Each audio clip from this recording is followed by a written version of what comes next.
Բարի երեկո, եթերում եռանկյունին է և այսօր կրկին խոսելու ենք նոր կառավարության մասին։ Կառուցված, մարդիկ, բարեփոխումներ։ Մեր եռանկյան գագաթներն են Ազգային ժողովի պատգամավոր Ազատ դեմոկրատներ կուսակցության ղեկավար պարոն Խաչատուր Կոկոբելյանը, Առավոտ օրաթերթի գլխավոր խմբագիր պարոն Արամ Աբրահամյանը, Ազգային ժողովի պատգամավոր նախկին վարչապետ պարոն Խոսրով Արությունյանը։ Բարի երեկո։ Պարոն Արությունյան, շաբաթներ առաջ նախագահը ներկայացնելով փոփոխությունների անհրաժեշտությունը կրկին շեշտեց այն ակնկալիքները, որ կան նոր կառավարությունից։ Հատկապես խոսեց քաղաքական բարեփոխումների փուլ թևակողելու մասին։ Ըստ ձեզ, կառավարության կազմը գրեթե հայտնի է ամբողջությամբ։ Այն գործընթացը, որ տեղի է ունենում, քաղաքական է։ Ըստ էության անհրաժեշտ բարեփոխումների մասին, այդ թվում հանրության շրջանում իշխանություն, հանրություն,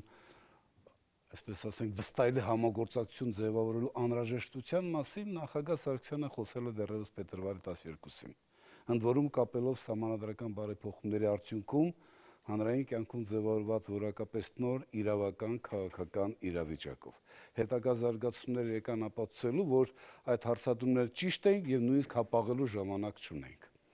Հիմա արդյունքում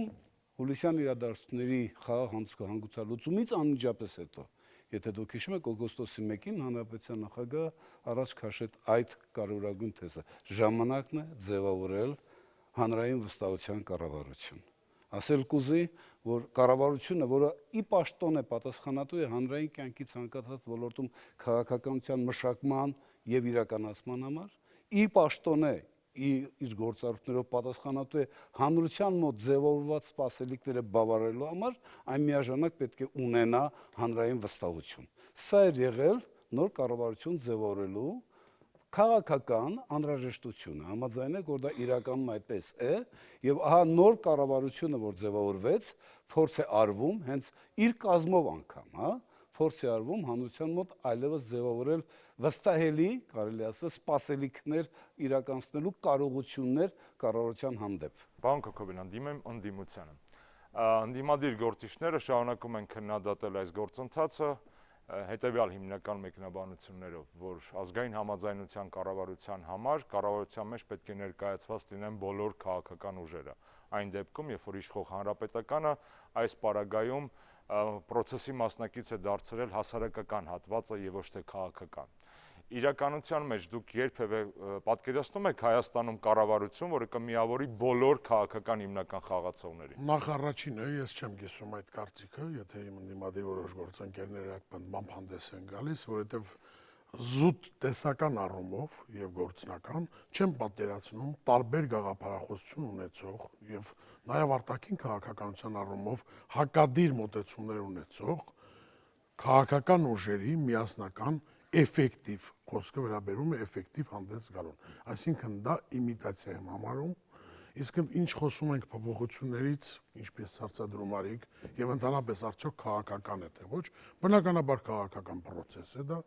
եւ լավ կառավարություն ունենալու համար այսօր խոսքը միայն անձերին չպետք է վերաբերվի, որտեղ միայն անձափոփոխությունը չի բերում միջև այս պահը չի բերել եւ նորից չի բերի որևիցե լրջագույն։ Բայց մենք տեսնում ենք, ներեցեք ընդհատեմ, հանրային արձագանք, երբ որ անձերին փոխում են եւ հանրությունը բուռն դրական արձագանք է տալիս։ Ընդհանրապես անձերը որոշող են, բայց անձերը որոշում են այն հիմնական քաղաքականության իրացումը, որը քաղաքական որոշումների արդյունքում պետք է լինի։ Այսօր Հայաստանի Հանրապետության այն խնդիրները, որ կա, հիմնական ստվերը, մենաշնորհը, տնտեսության այս ծանր վիճակը, դա ոչ թե մենեջմենտի խնդիր է, այլ դա խիստ քաղաքական որոշումներ է։ Այդ դեպքում լրացուցիչ հարց։ Միասնական կառավարություն դուք համարեցիք հնարավորության պարագայում բացառապես իմիտացիա։ Իսկ միասնական ընդդիմությունը իմիտացիա է լինելու։ Նույն կարծիքին եմ, ես միշտ ասել եմ, որ չպետք է անդադ խոսել։ Կարևորագույն խնդիրներ կան, որոնց շուրջը բոլոր քաղաքական ուժերը, ընդդիմություն թե իշխանություն, պետք է հանդես գան միասնական։ Մասնավորաբար Լեռնային Ղարաբաղի հիմնախնդրում պետք է գտնել լավագույն լուծումը։ Կոռուպցիայի վերացման խնդիրը դա բոլորի խնդիրն է, բայց մեթոդաբանության առումով, երկրի զարգացման ուղղության հետ կապված, մինչև այս պահը մենք չգիտենք Հայաստանի Հանրապետությունը, որ ուղղությամբ է շարժվում։ Խոսքը չի վերաբերվում միայն հայտարարություններին կամ Եվրասիական տնտեսական միության ծրագրին, ես դա այդպես եմ ուզում անվանել։ Խոսքը վերաբերվում է հստակ այն ծրագիրը պետք է ներկայացվի, որը Հայաստանի Հանրապետության տնտեսությանը այս շնչահեղձ վիճակից կբերի գոնե առողջ։ Կառավարություն դեռ ունի ժամանակ ծրագրով հանդես գալու ազգային ժողովում, վստահաբար նորից կխոսենք այս տաղավարում ծրագրի շուրջ։ Պարոն Աբրահամյան, դուք այն լրագրողներից եք, որ շատ կառավարություններ է տեսել, շատերի մասին է գրել։ Վերջին ժամանակներում նույնպես դրական եք արձագանքել որոշ անհատական փոփոխություններին կառավարության կազմում։ Իրականում կարծում եք, որ նույն բյուջեում, նույն պայմաններով, նույն իրավիճակում անձերի փոփոխությունը կարող է որոշիչ լինել։ Բոլոր դեպքերում ստարտային պայմանները Կարեն Կարապետյանի կառավարության ավելի լավն են, քան նախորդ երկու կառավարություններինը։ Նա մի մարդ է, որը անցյալ չունի մեր քաղաքական դաշտում։ Քաղաքապետ լինելը ժամանակավոր էպիզոդ էր։ Համենայն դեպս նա քաղաքական դեմք չի, դա եւ վատ է եւ լավ, հետո եթե հետաքրքիր լինի կասեմ։ Նա եկել է ուրիշ տեղից, եկել է Մոսկվայից, իսկ ինչպես հայտնի է, սեփական ուրեմն հայրենիքում մարգարեներ չկան, եւ նա հնարավորություն ունի ըստ երևույթին ստացել է որոշակի կարտ բլանշ ձևավորելու կառավարություն եւ այն մարդիկ, որոնք ազդում էին հասարակության նյարդերի վրա, դրանց մի մասը հեռացան։ Կա մի մարզպետ, որը նույնպես պետք է հեռանա եւ դա նույնպես դրական հավատ կներշնչի, թե ինչ քաղաքականություն կվարի այդ տնտեսական քաղաքականությունը եւ այլ այդ կառավարությունը բնականաբար ժամանակը ցույց կտա։ Պարոն Արարչյան, որպես նախկին վարչապետ, երբ որ ձևավորում եք ձեր թիմը, որքանով եք կարևորում անհատի ֆունկցիան, անհատի դերը եւ ոչ թե համակարգի խնդիրները։ Խնդիրը կայանում է հետեւյալում։ Ակնհայտ է, ես ուզում եմ օգտագործել այդ թեզը, միևնույն բյուջեն, միևնույն հնարավորություններ։ Ակնհայտ է, որ նույնիսկ այդ պայմաններում քաղաքականության արդյունավետությունը, պետական կառավարման համակարգի արդյունավետությունը մեծապես պայմանավորված է լինելու ընդունված որոշումների որակով։ Իսկ ընդունված որոշումների որակը մեծապես պայմանավորված է այն անհատներով, որոնք դրանով զբաղվել են կամ այդ որոշումները կայացնելու են։ Այստեղից այս մոտեցումը։ Տեսեք, Կարեն Կարապետյանն ինչ է անում։ Նա ձևավորում է պրոֆեսիոնալների կառավարություն։ Առաջի հայացքից նույնիսկ արդեն կա, չէ՞, անկուսակցականների նույնիսկ այդպես հարցն։ Ինքը կարևոր չի, այսինքն ինքը նախապատվությունը տալիս է տվյալ անձի, անհատի որոշում կայացնելու ունակությունների, կարողությունների, տվյալ ոլորտում հատկությունների վրա եւ դրանով, այսինքն պրոֆեսիոնալ հատկություններից առաջնորդվում է չկարողելով նրա քաղաքական կամ կուսակցական պատկանելություն։ Կարծում եք, որ Հայաստանը չի կարող իրեն թույլ տալ շքեղություն ունենալ քաղաքական նախարարներ այսօր։ Ոչ, ես դա չեմ ասում։ Ես ուզում ասեմ, որ մերիտոկրատիան, այսինքն պրոֆեսիոնալների կառավարությունը ցանկացած երկրի զարգացման ինչ որ փուլում դառնում է անխուսափելի անհրաժեշտություն։ Ցավոք սրտի ես պետք է փաստեմ, որ մեր կուսակցությունները որակյալ, այսպես ասենք, քաղաքական փորձառություն, հմտություն ունեցող որոշումներ կայացնող ունակություններ ոչտած գործիչների ձևավորման դարբնոց դեռևս չեն դարձել։ Ցավոք սրտի սա մենք պետք է արձանագրենք։ Համաձայնեք, որ հանրության լավագույն պոտենցիալը միայն կուսակցություններում չէ։ Սա պետք է մենք արձանագրենք որպես իրողություն, ընդ որում օբյեկտիվ իրողություն։ Հետևաբար նորանշանակ վարչապետը գնահատելով այն իրավիճակը, որում հայտնվել ենք մենք, ընդ որում երբեմն ոչ մեզնից, ես ուզում առանձնահատուկ եմ գծել, երբեմն ոչ մեզնից կախված պարագաներով, օրինակ աշխարհաքաղաքական, աշխարհատնտեսական ազդեցությունների արդյունքում, նա բնական է պետք է փնտրի այն թիմը, որի նախ ինքը ճանաչում է, երկրորդը ավելի շուտ պետք է նա լինի այսպես պրոֆեսիոնալ, որոշում կայացնելու ունակ։ Այդ տեսանկյունից անհատների դերակատարումը, ես եւ պարոն Քոքոբելյանը այս մասին շատ ենք խոսել, դրա մասին ես կփորձեմ նրան լրացնել։ Անհատների դերակատարումը անշուշտ շատ կարեւոր է, բայց մի կարեւոր հանգամանք թույլ տվեք ներող կլինեն իմ գործընկերները։ Լինելով անկուսակցական, չլինելով կուսակցական, բացառությամբ որոշ նախարարների, այդուհանդերձ այս կառավարության քաղաքական հնարանը շարունակելու է մնալ հանրապետական կուսակցությունը եւ այս կառավարությունը կոչված է շարունակելու, խնդրում ուշադրություն դարձնեք, այն քաղաքականությունը, որը պետք է բերի հանրապետական կուսակցության եւ հանրապետության նախագահի մի րոպե, հեսա դրա մասն է, հիմա դրա մասն էլ կասեմ, կներեք։ պետք է բերի հանրապետական կուսակցություն եւ հանրապետության նախագահի նախընտրական խոստումների իրականացմանը։ Այդ կոնտեքստում կառավարությունը շարունակում է մնալ Ընդդիմության քաղաքական։ փոխարեն ես կասեի դες 4 տարի նախընտրական խոստումներ եք կատարում, վերջի 8 ամիսն եք ուզում հիմա հասցնել Եվ ամենակարևոր խնդիրը, որ կուզենայի բայց ձեզ ուրիշ բան եմ ուզում ասեմ։ Ձեզ ուզում եմ ասեմ այն, ինչ Բայց ես ասում է կպատասխանեի, իշխանությունը։ գիտեք, չէ՞, Գիտեմ, տեսեք, Հարցը ստամ ամփոփեք ու պատասխանեք։ Տեսեք, իշխանություններին մեղադրում են կամ դիտարկում են ով ոնց, որ սա նախընտրական քայլ է, նախընտրական տեխնոլոգիա եւ այլն։ Ես անձամբ չեմ ժխտում դրա նաեւ նախընտրական տրամաբանությունը։ Իշխանությունը այո գիտի ընտրություններից առաջ ինչ անել եւ ոնց անել։ Իսկ ինչ է անում ընդդիմությունը ընտրություններից առաջ։ Ուրեմն միշտ հարցնում եք եւ տեղին եք հարցնում ընդդիմության գործառույթը, ընդհանրապես քաղաքագիտական առումով եւ գործիքակազմը բնականաբար իշխանության գործիքակազմին հավասար չէ։ Եվ ընդդիմության խնդիրն է նաեւ այո ճիշտ ծրագրեր ներկայացնել եւ այլընտրանքային այնպիսի ծրագիր ներկայացնել, որը հնարավորություն է տալիս Հայաստանի ել ավելի էֆեկտիվ զարգացման։ Բայց խոսեցինք անհատներից, իսեր ասու թույլ տվեք երկու բառ ասեմ, դա դասագրքային ճշմարտություն է, որ անհատների դերը մեծ է։ Ցանկացած համակարգում, եթե անհատը կոռումպացված չէ, մասնավորաբար 50%-ով միանգամից կոռուպցիան նվազում է։ Բայց հենվել միայն նրա վրա, որ ունենք մարդիկ, որոնք արդեն հասարակությանը հոգնածրել են, այսինքն հանրապետականները բերում են դեմքեր, որոնք անդադ հոգնածնում են կամ զզվացնում, հետո ասում են, գիտեք, տեսեք, սրան անեցինք։ Իսեր ասում են, մոտ էլ պետք է չգան այդ կառավարությանը։ Եվ ոչ ոք չի ասում, որ Հայաստանի Հանրապետության փոքրաթիվ ռեսուրս ունեցող երկրի համար պետք է կառավարության անդամները լինեն կուսակցականներ։ Հատկապես հանրապետական այդ խնդիրը չունի։ Ցանկացած գիշեր որոշում է ով հանրապետական, ով չի հանրապետական։ Մեկ գիշերում դիում են գրում, մենք ունեցել ենք նման վարչապետներ, արտաքին գործերի նախարար, ցավով եմ ասում, որ դրանք շատ կարևոր հարց են։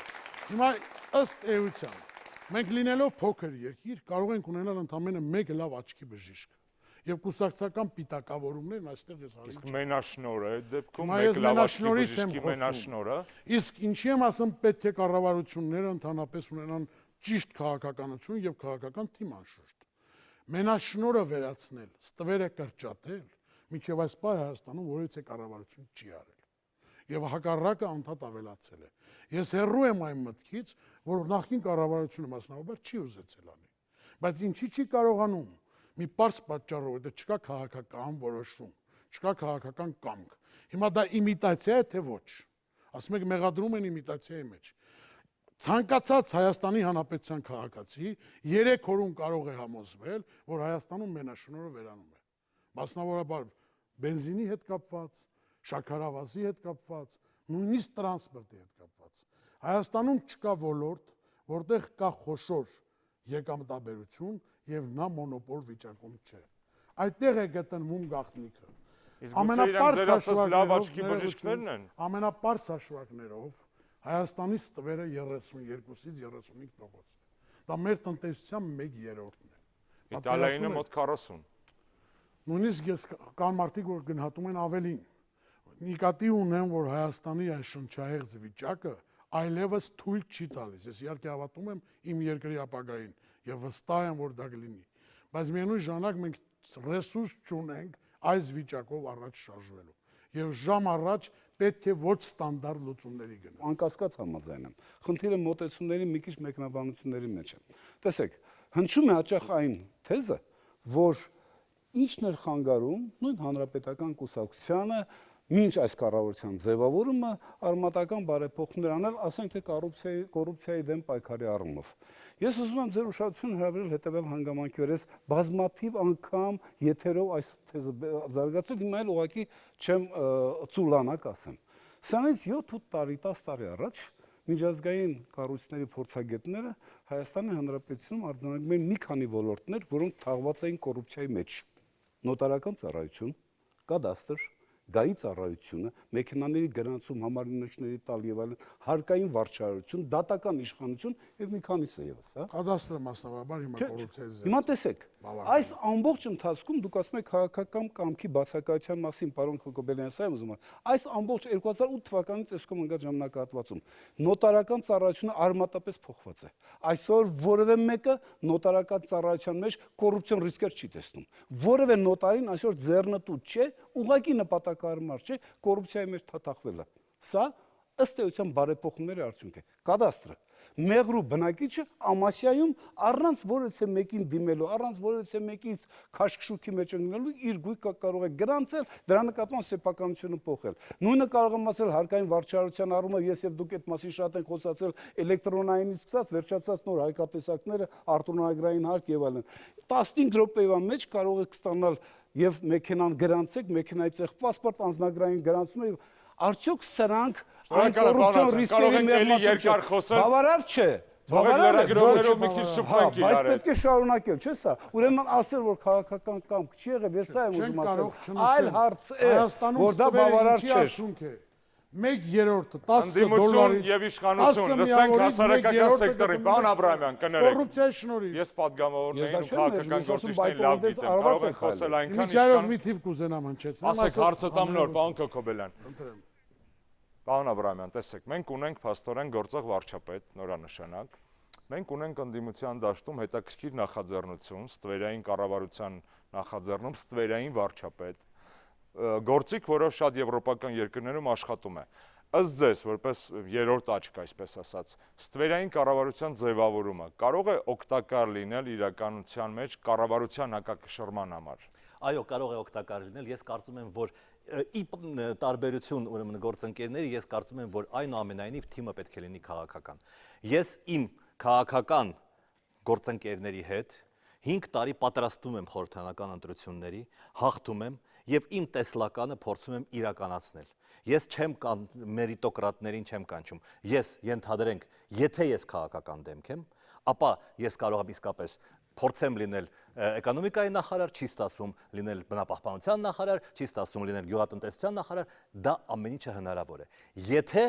ես քաղաքական դեմք եմ, եթե ես քաղաքական թիմի անդամ եմ, եթե ես, այսպես ասած, տեխնոկրատ եմ, ապա բնականաբար ինձ կհարցնեն. իսկ դու երաժշտագետ լինելով ո՞նց ես ուզում դառնաս էկոնոմիկայի նախարար։ Այսինքն տարբերություն կա։ Այդպես էլ հնարավոր է, այնպես էլ ես կողմ եմ այնուամենայնիվ քաղաքական դեմքերի։ Եվ դրա համար քաղաքական դեմքերը իդեմս տարբեր ընդդիմադիր կուսակցությունների պետք է անկախ իրենց պրոֆեսիոնալ պատկանելությունից մշակեն այն տեսլականը, որը նրանք պատկերացնում են պետք է զարգանա, եւ քաղաքական դեմքերը պետք է դառնան նախարարներ։ Ի տարբերություն այսօրվա եւ նաեւ երեկվա մի շարք նախարարների։ Ես շատ կարճ մի դիտարկում անեմ, ընդհանրապես շատ է խոսում, իհարկե լիովին համաձայն եմ ձեր հետ, պարոն Աբրահամյան, եւ քաղաքական թիմի անդամ լինել չի նշանակում լինել կուսակցական։ Որտեղ քաղաքական թիմի անդամը կարող է այլ գործառույթ իրացնել, դա ի դեպ, բայց Հայաստանում արդեն շուրջ 10 տարի է անդադ խոսում են պրոֆեսիոնալների կառավարություն։ Ես ուզում եմ պատասխանատու կերպով հայտարարեմ, որ ժամանակակից տնտեսագիտության մեջ պրոֆեսիոնալների կառավարություն կամ պրոֆեսիոնալների թիմ հասկացողությունը մնացել է 20-րդ դարում։ Այլևս նոր մենեջմենտի պահանջմունքներին համապատասխան ամենաբարձր նույնիսկ կազմակերպությունները այս ստանդարտներով են առաջնորդվում եւ առաջնորդվում են պոտենցիալ ունեցող առաջնորդներով։ Այսինքն ժամանակի հետ ճիշտ համահունչ քայլեր են։ Ընդդիմությունը ունի այդ պոտենցիալը իր ներսում, որպեսզի նման առաջնորդներ առաջարկի։ Հայաստանի Հանրապետությունում ես երբեք վատ եմ զգում ու անդադ դա ասում եք ընդդիմություն իշխանություն, երբ որ խոսում ենք գործունյա։ Ասեմ ինչի համար եմ ասում, երբ որ խոսում ենք պրոֆեսիոնալիզմի մասին կամ հնարավորություններով օժտված մարդկանց մասին, մենք նույն գործ ունենք նույն բանկի հետ, նույն մարդկային կադրերի։ Իհարկե ընդդիմությունը ունի։ Ընդդիմությունում կան բազմաթիվ մարդիկ, նույնիսկ տարբեր կուսակցությունից, որ ես վստահաբար կարող եմ պնդել, որ զերծ են կաշառակերությունից ամենաէլեմենտար։ Թե դեռ հնարավորություն չեն ունեցել։ Չգիտեք, մարդիկ կան, որ այդ հնարավորությունը ունեցել են։ Բազմաթիվ նախարարների կամ կարող եմ նախկին վարչապետների անուն տամ, որոնք վստահաբար կարող ենք պնդել, որ կապ չեն ունեցել կոռուպցիայի հետ։ Օրինակ չեմ կարող չասել Հրանտ Բագրատյանի։ Թող հակառակը պնդել։ Եվ խոսքը այստեղ վերաբերվում է, որ մենք այս լուսավոր դարում, 21-րդ դարում Դեռևս այնպիսի գործիքակազմերից ենք խոսում, որ ժամանակակից տնտեսագիտության մեջ Բագրատյանը միայն օրինակ էր, չէ՞, ոչ միայն եզակի։ Ես մասնավորաբար կարող եմ բազմաթիվ նախարարների անուններ տամ նախկին կառավարություններում ընդգրկված կամ գոնե մի քանիսինը պնդեմ վստահաբար, որ ենթադրենք կապ Նաև չեն ունեցել հանրապետականներից։ նաև հանրապետականներից, ինչի ոչ։ Պարոն Հարությունյան, ես նկատեցի դուք ժպիտով եք հետևում այս թեմայի քննարկմանը, ինչու որտեվ ակնհայտ է հանրապետականների համար, մեզ համար էլ նույնպես, որ այո, տեխնիկական կառավարություն է, բայց հաջողության պարագայում հետևանքները լինելու են քաղաքական։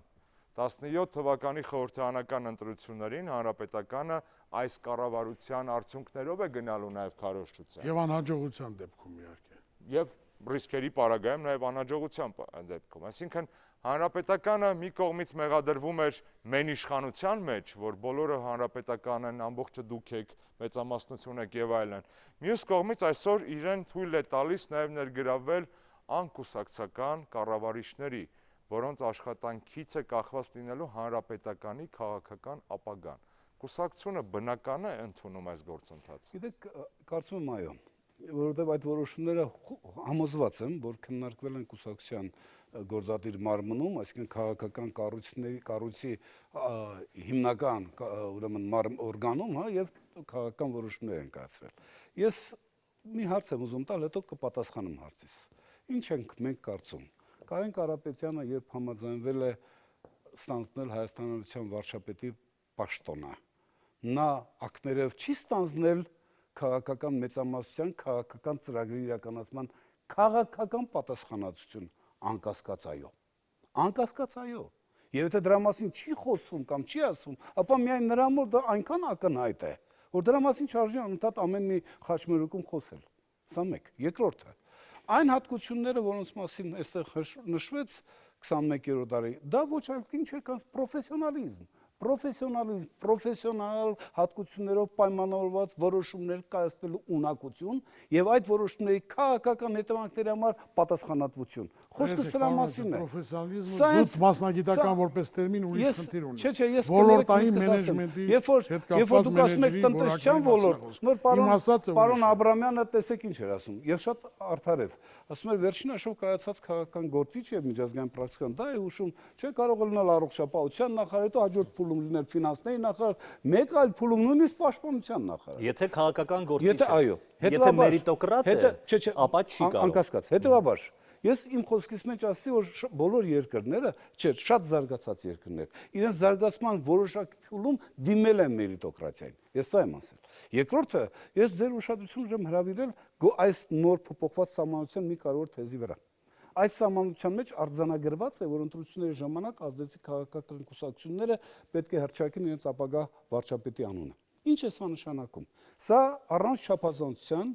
տեղ է գրավել իմ համառորեն համառ պնդումների արդյունքում։ Ինչու՞, որովհետև ես խորապես համոզված եմ, որ եթե մեր երկրում, մեր իրականության մեջ կա որևէ շնորհաշատ քաղաքացի եւ իր կյանքում նպատակ է դարել երբևէ դառնալ հայոց նախարար, նրա ճանապարհը պետք է լինի մեկը, ընդգրկվի որևէ կուսակցության մեջ, իր գաղափարախոսության հարիր, այդ կուսակցության հետ միասին նախընտրական մրցարշավում, ճիշտ է թե չէ, արձանագրի հաջողություններ եւ հետեւաբար գալով քաղաքական ազգային ժողով ձևավորելով քաղաքական մեծամասնություն ինքը եւ ձևավորի կառավարությունը։ Այսինքն կառավարությունը հանդիսանում է, այսինքն կառավարությունը հանդիսանում է ազգային ժողովում քաղաքական մեծամասնության շարունակությունը ուղակի, եթե կուզեք, գործադիրում եւ ջրբաժանը իշխանությունների տարանջատման առումով մեծ իմաստով ոչ թե գործադիր եւ ազգային ժողովի միջև, այլ քաղաքական մեծամասնության ու փոքրամասնության միջև է։ Սա է իրականությունը։ Մեզանում արդյոք մեր կուսակցությունների ներկուսակցական ավանդույթներով, ներկուսակցական ժողովրդավարության ձեռքբերումներով ընդորում նաև այդ թվում ընդդիմությունը մենք պատրաստ ենք նման թույլ տվեք, ես կարող եմ օրինակներ բերել։ Հիմա այս նոր սահմանադրությունը, որ առաջ է քաշում կուսակցությունների մասին նոր օրենք սահմանելու խնդիրը, հենց իմաստը դա է։ Փորձենք սեղանին դնել այնպիսի կոնցեպտ կուսակցությունների, որոնք ըստ էության մագնիսի պես իրենց կկլանեն հանրության լավագույն ուժերը։ Պարոն Աբրահամյան, ակնհայտ է Հայաստանում դերակատարներ են ոչ միայն իշխանությունն ու ընդդիմությունը, այլ նաև քաղաքացիական հասարակությունը եւ հատկապես մամուլը։ Մամուլը նաև իրական իշխանություն է դարձել Հայաստանը, որովհետև կարողանում է ուղղորդել նախարարներին, ցելադրել օրակարգ, ստեղծել կեղծ օրակարգ, նաև երբեմն տեղեկատվություն կամ ապատեղեկատվություն հաղորդել։ Այս ստեղծված իրավիճակում, խոսելով ամբողջ մամուլի անունից, հասկանում եմ, որ հավակնոտ է, բայց փորձենք, որն է երրորդ սեկտորի, քաղաքացիական սեկտորի կամ չորրորդ իշխանության դերակատարությունը այս process-ում։ Դե ես շատ միամիտ կլինեի, որ ընտրություններից մի քանի ամիս առաջ ասեի, որ մամուլը հիմա անաչառ է լինելու եւ կփորձի ուրեմն նրանք ովքեր համակրում են ընդդիմությանը, կասեն մեկը ոչ մի բան չի ստացվի, մինչև Սերժ Սարգսյանը չգնա, ոչ մի լավ բան չի լինի, նրանք ովքեր համակրում են իշխանությանը, կասեն ախ, ինչպիսի մենք բարեփոխումներ ենք սկսել։ Մեր նպատակն է այնուամենայնիվ տեսնել ռացիոնալ հատիկը, հա։ Ես Կարեն Կարապետյանի գործողություններում, որոշ գործողություններում տեսնում եմ ռացիոնալ հատիկը եւ այն պատճառով, որ նա իշխանություն է, կամ այն պատճառով, որ նա Գազպրոմի ներկայացուցիչ է, ես չեմ կարող պարզապես թուրը հանեմ եւ հենց սկզբից առաջի օրերից սկսեմ նրան հարվածել։ Այնուամենայնիվ հասարակությանը պետք է հասցնել այն բնականon, այն ճիշտ բաները, որը փորձում է անել կառավարությունը։ Իդեալովին համաձայն եմ, պարոն Աբրահամյանի հետ։ Համաձայն եք, ինձ թվում է պետք է ակնարկեիք Մոսկվայի հետ կապած, Գազպրոմի հետ կապած, բացարձակապես, տենց հիվանդագի մոտեցումներ չունենք։ Ես իսերա սոդայի նկատի չունեի։ տվեք։ Եվ ես որպես Հայաստանի Հանրապետության քաղաքացի երբևիցե չեմ ցանկանա եւ չեմ ցանկացել, որ որևիցե կառավարություն ձախողվի, որտեղ դա ուղղակի ազդում է Հայաստանի Հանրապետության ցանկացած քաղաքացու կյանքի վրա։ Այս նոր կառավարության արդեն ստարտային վիճակի հետ կապված սպասումներ կա։ Բայց օրինակ, ասեմ, ես կուզենայի, որ իշխանությունները այլ խնդիրների պատասխաններ հնչեցնեին։ Օրինակ, չի խոսում շատ լավ դրական քայլ է արվել, մենք դրական ենք ասում եւ երբեք գոնե ես, պարոն Աբրահամյան եւ իմ թիմակիցները չենք ասել, որ ոչինչ չի ստացվի։ Ընդհակառակը ես վստահ եմ, որ կստացվի եւ կարծում եմ, որ իշխանությունը խանգարում է Յուրահատուկ ընդդիմություն եք։ Կա հետեւյալ Իշխանությունը խանգարում է կառավարությանը 18 տարի է Հայաստանի Հանրապետության քաղաքական պատասխանատվությունը կառավարությունների իշխանության հանրապետական մեծամասնության վրա է։ Այս 18 տարվա մեջ կնշեք մեկ ստրատեգիական խնդիր։ Միգուցե նախկինում էլ ա եղել խորամանկելու խնդիր չկա։ Հիմա հատկապես նախագահական կառավարման մոդելի իշխանության։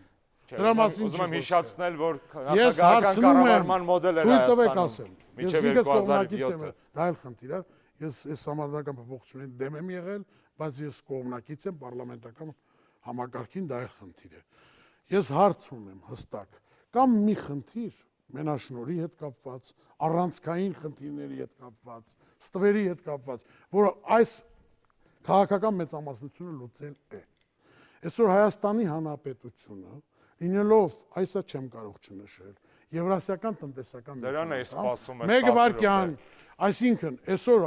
քաղաքական մեծամասնությունը, նույնիսկ մեծ ցանկության դեպքում մենք էլ իրենց հետ միասին չեն կարող օրինակ որևիցե ապրանքատեսակի դրույքաչափ իջեցնենք։ Օրինակ չենք կարող որոշում կայացնենք մասնավորաբար առաջին սպառման ապրանքների հետ կապված, մաքսատուրքերի իջեցման հետ կապված, որտեղ դա որոշվելու է այլ տեղ, ըստ մեր պարտավորության։ Այսինքն, եթե մենք որոշենք էժան ինչ որ ապրանքախմբականակ ներմուծենք Հայաստան, մենք չենք կարող։ Չեմ կարող։ Հիմա սա լավ է թե վատ։ Հայաստանի Հանրապետությունը այսօր չի կարող երրորդ կողմից եւ մենք խոսանք Լոնդոնից, սա Brexit-ի հիմնավորումն է։ Brexit-ի հիմնավորումն է հայերենով։ Այսինքն, ես սրա համար եմ նշում, որ չի կարելի Հայաստանի Հանրապետությանը բերել պատանդային վիճակի։ Քառորյա պատերազմից հետո մենք նույնիսկ զինատեսակներ կան, որ կարող ենք Չինաստանից ձեռք բերել, բայց հիմա ստիպված ենք վճարել 18% ավել, որտեղ Եվրասիական տնտեսական միության մեջ ենք։ Այսինքն կան խնդիրներ, որոնց լուծումները հիմա էլ ենք բերում որոշ բաներ, բայց միևնույն է 18% ավել վճարում ենք, այսպես ասած կենտրոնական բյուջե։ Հիմա կա հետևյալը, խնդիրներ կա, որոնց լուծման համար քաղաքական որոշումներ են պետք եւ քաղաքական ընթացք է պետք տալ։ Այնուհետեւ իհարկե այդ որոշումները իրացնելու համար իհարկե պետք են բարձր Շնորհակալություն։ Միջև դուք պատասխանեք, պարզապես տեղեկացնեմ հեռուստադիտողներին, որ լինելով ՀԱՊԿ անդամ Հայաստանը գնում է ռուսական զենքը ներքին գործարանային գներով։ Ես դա չեմ, ես որում- ուրիշ բան ընդ չասեցի, որում բայց շարունակելով լինելով ստեղեկատվություն։ հապկանք անդամ եւ Եվրասիական տեսական միության անդամ, միջև այս պահը Հայաստանը չի ստացել իրեն հատկացված 200 միլիոն դոլարի վարկև հատկացված։ Շքերթը միասին նայեցինք։ Շքերթը նայեցինք, բայց նաեւ տեղեկացված ենք բոլորս, մի շեղեք, որ այդ զինատեսակները դեռ չեն ստացել։ Տեսեք, կապված հանրապետական կուսակցության իհարկե մի քիչ բարդ է, որ այսպես հանրապետական կուսակցության ամբողջ Բա ինձ ինչ բարդ է, որ ես հանրապետական հանրապետականի անունից չեմ արձագանքի, խոսել։ բայց ես կաշխատեմ, բայց թիմի անդամ նշեք մի ոլորտ, Այո, հիմա որտեղ կասեմ։ վերածվել է մենաշնորհը, Սիրելիս, որտեղ կրճատվել է ստվերը։ Ուրեմն հարցը ես այսպես կհնչեցնեի. Արդյոք հանրապետական կուսակցություն լինելով 2000 թվականից իշխանության, արդյոք իր գործունեությամբ, իր իշխանության ընթացքում ձեռքբերումներով կարող էր արժանանալ հանրության հիմնական հատվածի վստահությանը։ Փորձեմ պատասխանել։ Ուրեմն 2000-ից մինչև 2008 թվականը ամբողջ 25-ամյա Հայաստանի Հանրապետության պատմության մեջ այն հատվածն եղել, երբ որ տնտեսությունը զարգացել է երկնիշ, ուշադրություն, երկնիշ տեմպերով։ Սա մեկ, երկրորդը, ընդ որում այդ ժամանակ իհարկե հանրապետության նախագահը Քոչարյանն էր, բայց կառավարությունը եւ քաղաքական հենքը ամբողջ կառավարությունը Անդրանիկ Մարգարյանի կառավարությունն էր։ Այդ նույն ժամանակահատվածում, երբ որ մենք ունենում ենք երկնիշ զարգացման աճ, մի քանի տվյալներ բերեմ։ 2004-2005 թվականին արտագաղթը փոխարինվեց ներգաղթով։ Սա ռեալ ձեռք, ասում եմ ռեալ ձեռք բերում է։ 12000 2005 թվականին ներգաղթն ավելի եղել 12000-ով, քան մեկնողների արտագաղթը։ Ասում եմ սա ռեալ ձեռք բերում։ Հաջորդ ռեալ ձեռք բերումը։ Սևանի մակարդակի բարձրացման մասին կարող եք ասել, քանի տասնամյակներ ենք խոսում։ Քանի տասնամյակներ։ 2004 մի վարքյան մեզ մոտենա։ 2004-5 թվականին մի րոպե, բարի եղեք լսել։ Ես դες համբերատար լսել եմ։ 2004-5 թվականներին մենք արձանագրել ենք երբևէ Սևանի մակարդակի աննախադեպ բարձրացում աճ։ Ես կարող եմ այս ցուցանիշները շարունակել։ Հայաստանի Հանրապետության քաղաքացիական ուշադրի լսեք։ Հասկացանք մի վարքյան։ Խնդրում եմ լսեք։ Ուրեմն 2008 թվականից ֆինանսատնտեսական ճգնաժամի պայմաններում, որ ամբողջ աշխարհը թաղվեց ֆինանսատնտեսական ճգնաժամի մեջ, երբ որ եվրոպական կայացած ժողովրդավարություններ, Հունաստան, Իսպանիա, Պորտուգալիա, Իռլանդիա ուղղակի ցնցումների մեջ են, ոչ մի կերպ միջև այլ չեն կարողան որոշ երկրներ այդ ճիրաններից դուրս գան, որը պետք է լիներ հանրապետական կուսակցության խնդիրը։ Այս պայմաններում 4 կողմից շրջափակված եւ արտաքին բավականին ծանր ազդեցությունների ոլորտում հանրային կյանքը,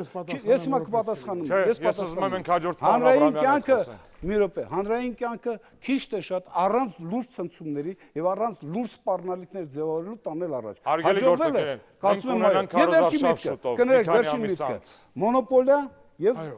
ուրեմն կոռուպցիա։ Ես ասացի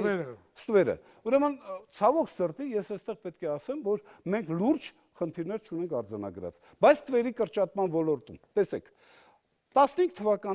15 թվականին մեր ներմուծումը անկում ապրել մոտ 28-30%-ով։ Դա ուղղակի արդյունք էր նրան, որ շրջանառությունը պահանջարկը նվազել էր եւ ապրանքաշրջանառությունը էապես նվազել էր։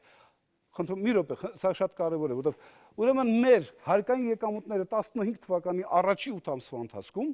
16 թվականին տենց կտրուկ անկման պարագայում առաջի 8 ամսում եղել է 680 միլիարդ։ Այսօր երբ որ անկում է ապրել ամբողջ շրջանառությունը 695 միլիարդ, դա Հայաստանի քարոզարշավ պաշտոնապես դուք հաշվետու կլինեք, դուք պահանջկոտ կլինեք։ Իդեպ հերիքա թեմայից դուրս եկանք, ուզում եմ վերադառնանք Պարոն թեմա։ Խոկոբելյան, Նոր կառավարություն, նոր հերանեկարներ, դուք ես ապագա։ լսել եմ, բարի եղեք։ Այն ինչի մասին դուք խոսում եք, ստվեր, կոռուպցիա, մոնոպոլիզացիա, դրանց արմատները դրվել են 90-ական թվականների առաջի կիսամյակում։ Ես պաշտոնապես դրանից եմ վախենում։ Այս 90-ական թվականների եւ ես կարող եմ հասնել բերել։ Մեկ օրինակ Խոկոբելյան, պարոն Ալսան, կներեք։ Ես մի բաց թույլ տվեք, պարոն Աբրամյան, ներողություն մի վարքյան։ Պարոն Աբրամյան, տեսնում եք, մեր քաղաքական գործիչները բոլորս, ես էլ իրենց հետ միասին, ունենք մի մեծ գայթակղություն։ Ապագայից միշտ գնում ենք դեպի անցյալ։ Անցյալ անգամ էլ ինչ բանավեճ լինում է հանրապետականի եւ ՀՇ-ականի միջեւ, վերածում են նրան բավոր դուք։ Ուզում եմ խոսենք ապագայի համար, խոսենք տեսլականի մասին։ Տեսեք, տարածաշրջանում ինչ է կատարվում, հա, Հայաստանում փոխվում է կառավարություն, ունենք ընտրություններ։ Վրաստանում նոր խորհրդարանական ընտրություններ են անկանխատեսելի արդյունքներով, հա, այս պարագայում։ Ադրբեջանում փոխվում է սահմանադրություն, որպեսզի ավերժացնի Ալիևի ռեժիմի։ ռեժիմին, Էրդողանի իշխանությունը ուժեղանում է Թուրքիայում։ Այս պարագայում Հայաստանի արձագանքը տարածաշրջանային մարտահրավերներին ժողովրդավարական է։ Դե պետք է ժողովրդավարական։ 90-ականներին մենք ժողովրդավարակության փարոս էինք համարվում ռեգիոնում։ Կղզյակ։ Կղզյակ։ Հիմա չեք կարող մեզ ժողովրդավարության փարոս անվանել, ամեն ինչ կախված է նրանից, թե ինչպես կանցնեն 2017 թվականի ընտրությունները, որոնց մեր հարգարժան ուրեմն քաղաքական գործիչները պատրաստվում են նաև այս հաղորդման շրջանակներում։ Հա, ես կարծում եմ, որ այնպես ինչպես տեղի ունեցան նախորդ 95 թվականից սկսած խորհրդանական ընտրությունները, այդպես այդ ընտրությունները չեն կարող անցնել, որովհետև եւ փոխվել է ընտրական օրենսգիրքը, եւ փոխվել է կառավարությունը, եւ այն ռեսուրսը, ամբարտավանության ռեսուրսը, որը կար իշխանության մոտ նախորդ ընտրությունների ժամանակ, այդ ռեսուրսը սպառվել է։ Դրա համար ես կարծում եմ, որ այս ընտրությունները որոշ չափով արտացոլելու են իսկապես քաղաքական ուժերի հարաբերակցությունը։ Դա կլինի մեր ժողովրդավարական պատասխանը մեր բռնապետական շրջապատին։ Շնորհակալ եմ, պարոն Կոկոբելյան։ Լավ ասացիք։ Շատ Եթե դուք լինեիք իշխանություն այսօր, ինչ կանեիք դուք հիմա։ Առաջինը Եվրասիական տնտեսական միությունից Հայաստանի Հանրապետությանը այդ բլոկադայից դուրս կանեի։ Ինչու։ Հասարակությանը երբեք չբացատրվեց, թե ինչ վնասակարություն կա այդտեղ։ Միայն մեկ թիվ, որպեսզի ապացուցվի, որ վիճ պետկոմի տված թվերը չեն համապատասխանում իրականությանը։ Ինչ դուք հնչեցրիք, իրավացի եք։ Դա փաստացի գրված է։ 15 թվականից այս կողմ, այս կարճ ժամանակում Հայաստանի Հանրապետության հնան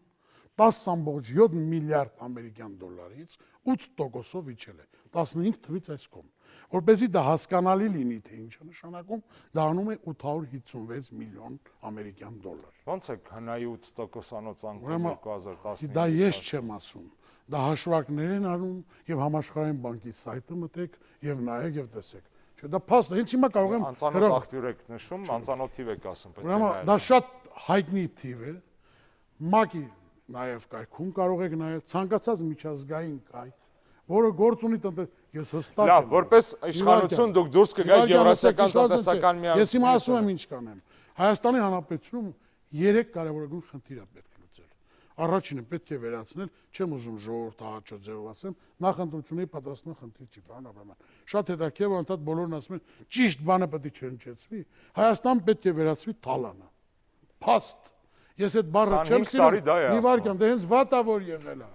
Իսկ ով ասում, որ չի եղել։ Հայաստանում անդադ ընտրություններ է կեղծվել։ Հայաստանում անդադ ում համար գաղտնիք չէ, որ այսօր քվոտավորված տնտեսություն։ Այդ դա եմ ուզում հարցնել։ Պետք է վերացնել քվոտ։ Լինեիք իշխանություն, ապագայի համար ինչ կանեիք հիմա։ 10 տնտեսավարող կա, որոնց հարկման պարագայում Հայաստանն այս վիճակում չի գտնվի։ Այսինքն դուրս կգայիք Եվրասիականից, բոլորին կմտցնեիք։ Դուրս գալը մի վարքան, գիտեք, տես պրիմիտիվ չի կարելի ներկայացնել, ներողություն։ Եվրասիական տնտեսական միություն անդամ լինելը Հայաստանի համար չլուծեց անվտանգության խնդիրը։ Քառօրյա պատերազմը մեզ դաս։